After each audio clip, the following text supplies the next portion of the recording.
Our next story is from the International Court of Justice. It is deliberating on a case of genocide against Israel brought by South Africa.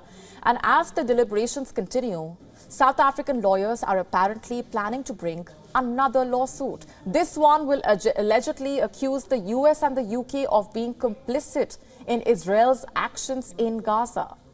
Our next report telling you more. Is history finally catching up with the US and the UK? This question is buzzing across Western capitals.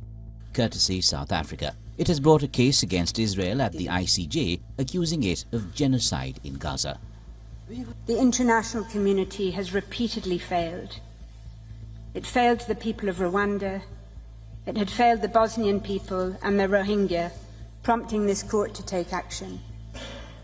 It failed again by ignoring the early warnings of the grave risk of genocide to the Palestinian people, sounded by international experts since 19th of October of last year.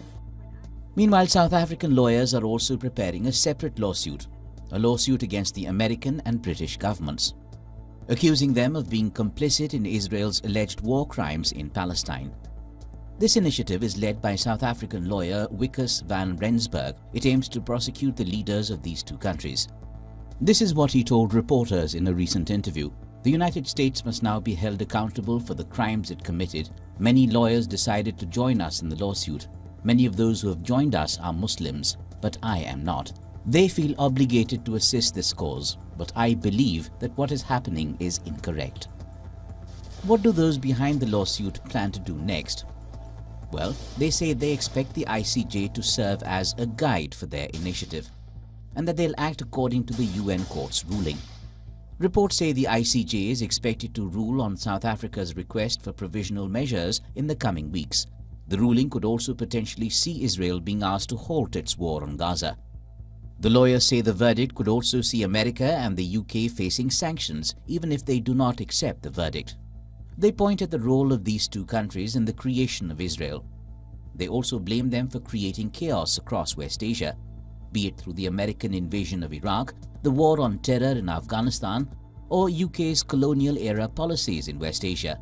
They say due to the historical role of these two countries, they cannot evade responsibility for what's unfolding in West Asia today. Last we checked, both the US and the UK had refused to comment on the lawsuit. But Israel's Prime Minister has acknowledged it.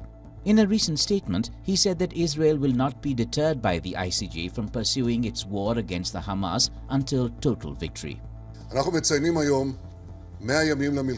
We today mark 100 days of war, 100 days since the terrible days on which our citizens were slaughtered and kidnapped. We are continuing the war to its conclusion, to total victory, until we have achieved all of our objectives: the elimination of Hamas, the return of all our hostages, and the guarantee that Gaza will never again pose a threat to Israel. We will restore security both in the south and in the north. No one will stop us, not The Hague, not the axis of evil, nor anyone else. לא האג, לא ציר הרשע, ולא אף אחד אחר. Bureau Report, WION World is One. WION now available in your country. Download the app now. Get all the updates on the move.